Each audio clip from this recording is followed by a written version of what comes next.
In today's episode, no ifs, ands or buts for Erika Wickman, Switzerland says May too and embarks on a bon voyage, and France debuts the final song of the contest with a Six Nations army. I'm Steven Perkins and this is 12 Points. Hello London, we are ready for your vote.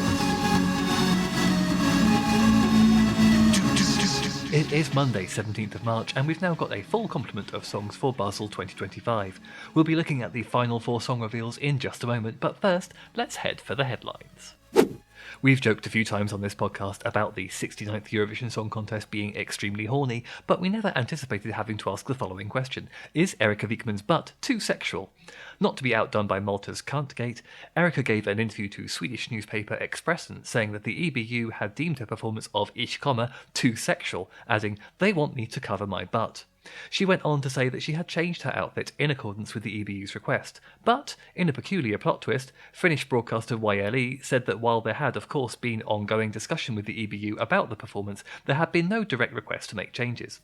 So, there might be some cross wires here, or possibly something got lost in translation, but one thing's for sure, right now all eyes are on Erika Wickman's butt. Meanwhile, Malta have revealed their radio-friendly edit of Mariana Conte's Kant, which has now been retitled to Serving. It's essentially the same song, but the titular word that was getting everyone in a tizzy has now been replaced by a suggestive gasp, so instead of serving Kant, she's serving ah. It's probably the best solution, as it gives the audience in the arena on the night the opportunity to shout Kant at the top of their voices while leaving Mariana herself in the clear, and I'm sure the EBU definitely won't take this opportunity to deploy the audience silencing technology that they definitely do not have and never use. Incidentally, the video of Serving has also been released, and it is a camp masterpiece, with multiple references to the title controversy and her post-NESC car crash. So if this is any indication of what Malta are planning for Basel in May, they will be taking no prisoners. Right, without further ado, let's take a look at the final four songs confirmed for this year's contest, starting with Switzerland, who released their song shortly after our last episode came out. They're represented this year by Zoe May with Voyage, and Zoe is actually from Basel, so it must be pretty cool to be participating in Eurovision in your actual hometown. Although I guess part of the appeal of doing Eurovision for a lot of people is travelling to another country and city, so I suppose the location is a bit less of a novelty for Zoe herself. As host nation this year, Switzerland automatically qualifies for the grand final, and, very sensibly, they are sending a song that has huge jury potential. I'm basing my judgments on the studio version only at the moment, but Zoe has a beautiful, soothing voice that plays perfectly with this plaintive ballad. I can see this working really well, and while I don't think we're looking at back-to-back wins here, I could see this finishing in the top 10 for sure. I am slightly disappointed that Switzerland didn't seize the moment of having basically a free ride at Eurovision to send a song in Romance again like they did in 1989, but that was always rather a slim hope. Over to Cyprus now, who have gone with an interesting strategy for their reveal this year. Theo Evan was announced as their ambassador all the way back in September, but they've waited until March to unveil his song Shh. Was it worth the wait? I'm going to say kinda? For the first minute or so of this song, I thought it was a likely non-qualifier, but it actually builds really effectively over the course of its runtime, and I ended up with the hook thoroughly lodged in my head after just one listen, and that's something you should never underestimate at Eurovision.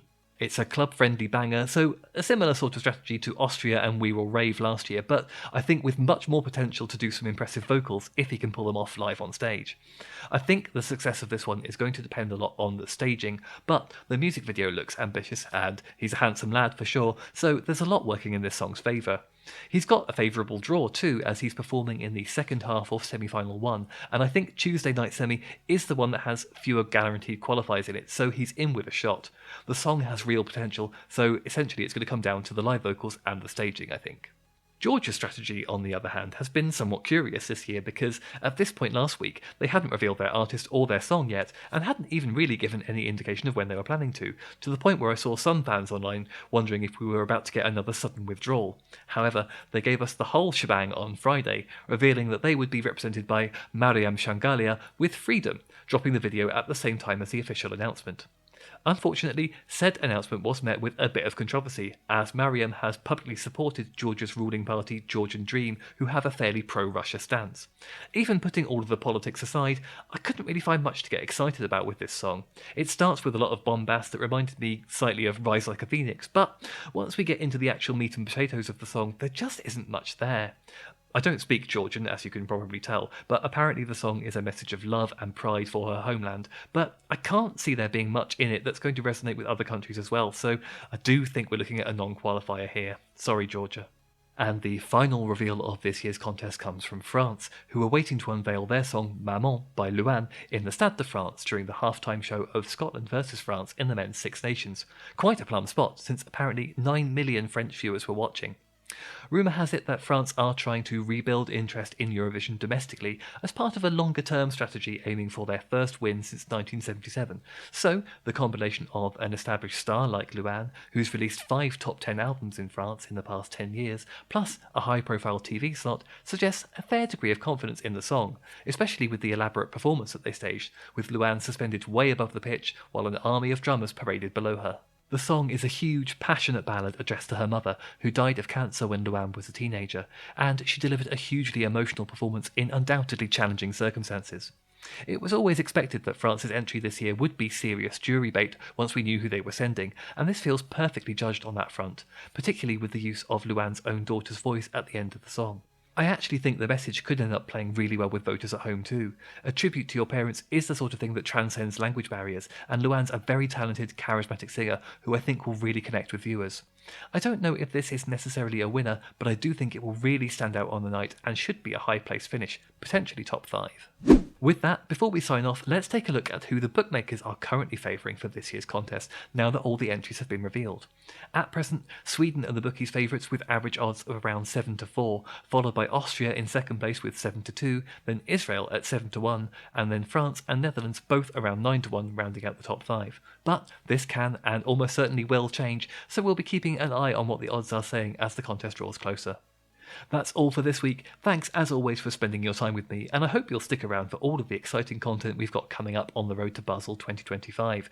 We've got a brilliant episode dropping next Monday, in which I'm joined once again by Adrian Bradley, AJ Clay, and Cat Stevens as we pick our favourites from all of this year's national final entries that didn't make it to Eurovision. So hit subscribe on your podcast platform of choice to make sure that you get that episode automatically downloaded as soon as it drops. And if you'd like to leave us a good review to help us climb up the charts as well, we'd be eternally grateful. Until next time, good night Europe and good morning Australia.